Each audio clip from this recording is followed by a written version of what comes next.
Good morning बच्चों, कैसे हैं आप सभी।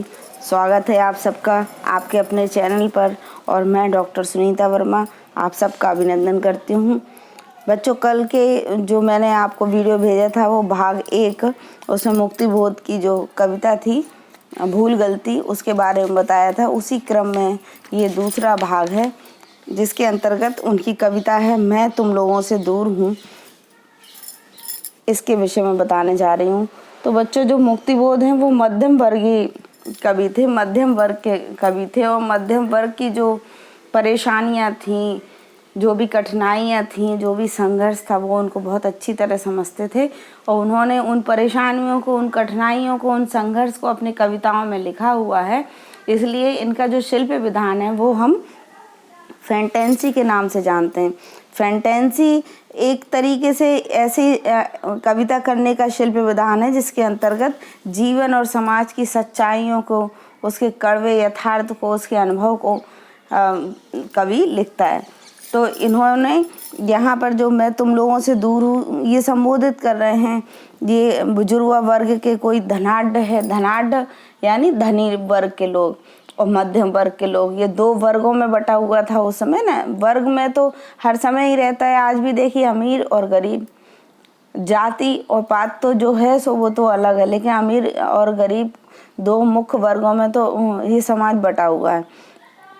तो वो कह रहे हैं धनाढ़ लोगों को, वो कह रहे हैं मैं तुम लोगों से दूर हूँ, मैं तुम लोगों से इतना दूर हूँ कि तुम्हारी प्रेरणाओं से मेरी प्रेरणा इतनी भिन्न है कि जो तुम्हारे लिए विष है वो मेरे लिए अन्न है।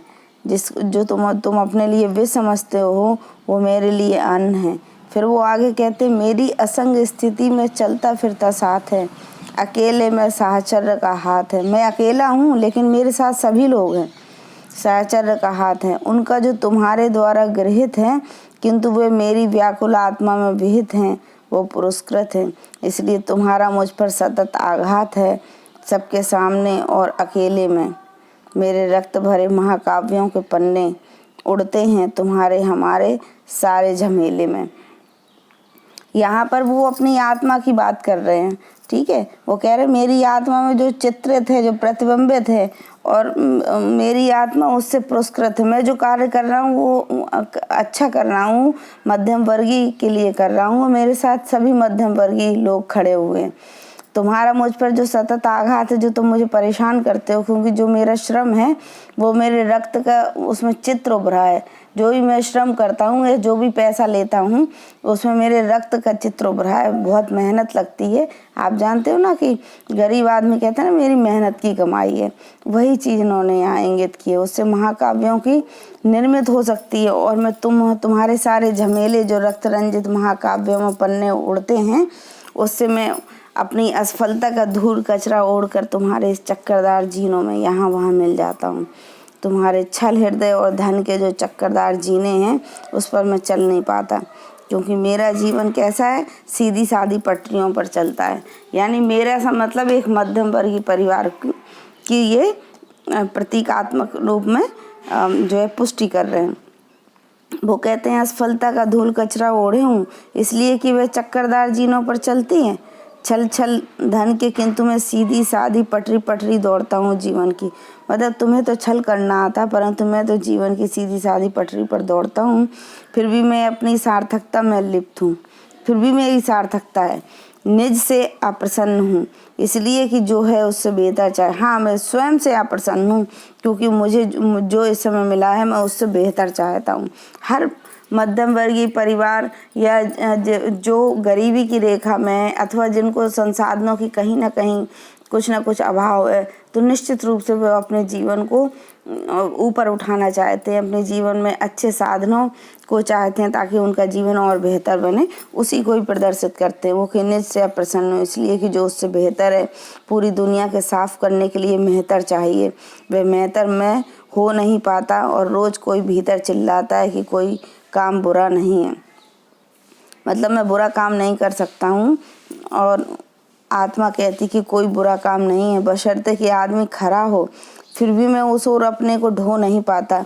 रेफ्रिजरेटरों, विटामिनों, रेडियोग्रामों के बाहर की गतियों की दुनिया में मेरी वह भूखी बच्ची मुनिया है शून्यों में। पेटों की आंतों में न्यूनों की पीड़ा है, छाती के कोसों में रहितों की व्रीड़ा है। शून्य से घिरी हुई पीड़ा ही सत्य है, शेष सब वास्तव अयथार्थ मिथ्या है, भ्रम है। सत्य केवल एक जो कि दुखों का क्रम है। मैं कनफटा हूँ हेठा, श्रेवलेट डांच के नीचे मैं लेटा हूँ। तेलिया लिबास में पुर्जे सुधारता हूँ, तुम्हारी आज्ञाएं ढोता हूँ। इस प्रकार से इनकी ये कविता, क्योंकि लाइनों से भी आपका परिचय होना बहुत आवश्यक है। कभी कभी अगर 2 लाइन दे दी, प्रश्न दे दिया कि ये किस कवि ने लिखी है, तो कम से कम जो है उसमें ये क्लियर हो जाता है कि ये मुक्तिबोध की कविता है या किसकी कविता है। आगे इससे संबंधित मैंने बहुविकल्पी प्रश्न बनाए हैं आप लोगों के लिए, जो अति आवश्यक है। देखिए, पहला, मुक्तिबोध का पूरा नाम क्या था? माधव, गजानन माधव, रामानंद या कोई नहीं? तो मुक्तिबोध का पूरा नाम था गजानन माधव। दूसरा क्वेश्चन है, मुक्तिबोध का जन्म कब और कहाँ हुआ था? उज्जैन में हुआ था, मुरैना में हुआ था, ग्वालियर में हुआ था या विदिशा में हुआ था? तो मैंने आपको बताया कि इनका जन्म ग्वालियर श्योपुर में हुआ था, तो इसका उत्तर होगा बी। तीसरा क्वेश्चन है, मुक्तिबोध की अभिरुचि किस में रही?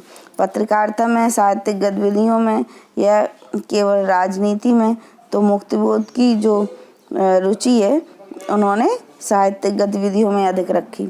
मुक्तिबोध द्वारा लिखित आलोचना इनमें से देखिए कौन सी नहीं है? जो नहीं है वो हमें बतानी है। पहली है, कामायनी एक पुनर्विचार, नए साहित्य का सौंदर्य शास्त्र। कामायनी एक पुनर्विचार भी है, नए साहित्य का सौंदर्य शास्त्र भी है और एक साहित्यिक की डायरी भी है, इसलिए इसका उत्तर हो जाएगा कि मेरी आलोचना, ये नहीं है, डी। ठीक है। अगला क्वेश्चन है, निम्नलिखित कविताओं में मुक्तिबोध की कौन सी कविता नहीं है? तो चांद का मुंह टेढ़ा है, ये आपको पता ही है, सतह से उठता आदमी इन्हीं की है। एक बूंद सहसा उछली और भूरी भूरी खाक, तो भूरी भूरी खाक भी मुक्तिबोध की ही कविता। ये सब याद कर लेना है आपको, ठीक है। इसलिए ये प्रश्न मैंने इस तरह से बनाया कि आपके 2-3 प्रश्नों को मिला करके एक हो जाए। 3 प्रश्नों को मिला करके आपका एक प्रश्न बन रहा है। तीनों अलग अलग रचना है, ये आपको याद करनी है। तो इसका उत्तर होगा एक बूंद सहसा उछली। ये बच्चों अज्ञेय जी की है, मुक्तिबोध की नहीं है। बढ़ते हैं इसके आगे हम 6वें प्रश्न पे। पत्र साहित्य विधा में मुक्तिबोध द्वारा लिखित पत्र साहित्य कौन सा है? आपको ये बताना है। तो मेरे जीवन साथी है, मेरा परिवार है, मेरे युवजन मेरे परिजन है या मेरी यात्रा साहित्य है? तो इसका उत्तर है बी, मेरे युवजन मेरे परिजन। अगला प्रश्न है, भूल गलती नामक कविता में कवि की क्या संवेदना है? तो समाज की गलती का चित्रण दिया है इन्होंने, यह बेईमानदारी का समर्थन किया है, ईमानदारी की समाज में शून्यता दिखाई है, या इनमें से कोई नहीं? तो मैंने कल आपको बताया था, कल वाले वीडियो में, कि ईमानदारी है, जो ईमानदार ऐसे खड़ा हुआ व्यक्ति है, ईमान ऐसे खड़ा हुआ जैसे मानो कोई वो अपराध हो, तो समाज में उसकी शून्यता ही तो मानी जाएगी जब उसको एक अपराधी के जैसे घोषित किया जाएगा, मानो उसने अपराध किया हो। जबकि ईमानदारी का या ईमानदार का तो स्वागत होना चाहिए, परंतु समाज में इस तरह से नहीं हो रहा। चलिए अगला प्रश्न देखिए। अगला प्रश्न है, मुक्तिबोध का साहित्य की जो कविता है जो आपकी पाठ्य पुस्तक में दी गई है, उनमें से कवि की कविता का शिल्पी विधान कैसा है? कहने का तात्पर्य ये कि आपकी पाठक में, आपकी पुस्तक में जो उनकी कविता दी गई है उसमें उनका शिल्पी विधान कैसा है? तो अभी मैंने आज की उसमें बताया बच्चों कि उन्होंने अपने फैंटेंसी शिल्पी विधान को वो किया है, जिसमें उन्होंने समाज की यथार्थता को अच्छी तरह से उसमें स्पष्ट किया है। तो इसका ऑप्शन पहला फैंटेंसी हो जाएगा, मिथक नहीं होगा, न बिंब होगा। 9वां क्वेश्चन है, मुक्तिबोध की कविताओं को किस रूप में देखा जा सकता है? यथार्थता के रूप में देखा जा सकता है, समाज सुधारक के रूप में, या केवल कवि के रूप में, या समाज की कड़वी सच्चाई के रूप में प्रस्तुत कविता? तो आप जानते हैं कि समाज की कड़वी सच्चाई इन्होंने अपनी कविता में प्रस्तुत की है, तो इसका उत्तर हो जाएगा डी। और आखिरी क्वेश्चन है आपका, मैं तुम लोगों से दूर हूँ। ये कविता जो है, ये कविता जो मुक्तिबोध ने अपने किस कविता संग्रह से ली है, मतलब किस काव्य संग्रह में लिखी थी उससे ली है? तो इसका उत्तर बताइए, भूल गलती है या चांद का मुंह टेढ़े से ली थी या सतह से उठता आदमी। तो बच्चों इसका जो उत्तर है वो चांद का मुंह टेढ़ा है, इससे ली थी। ये आपके महत्वपूर्ण प्रश्न हैं, इनको आप तैयार कर लीजिएगा, आपकी परीक्षा के लिए विशेष उपयोगी है। और शेयर कीजिएगा कि ये प्रश्न उत्तर कैसे लगे आपको, कमेंट कीजिएगा। इसके अलावा सभी बच्चों को शेयर कर दीजिएगा चारों तरफ, आप अपने दोस्तों को, रिश्तेदारों को, ताकि जल्दी से जल्दी इसका अधिक से अधिक लोग फ़ायदा उठा सकें, क्योंकि परीक्षाएं बिल्कुल नज़दीक हैं। और बहुत बहुत धन्यवाद आपका।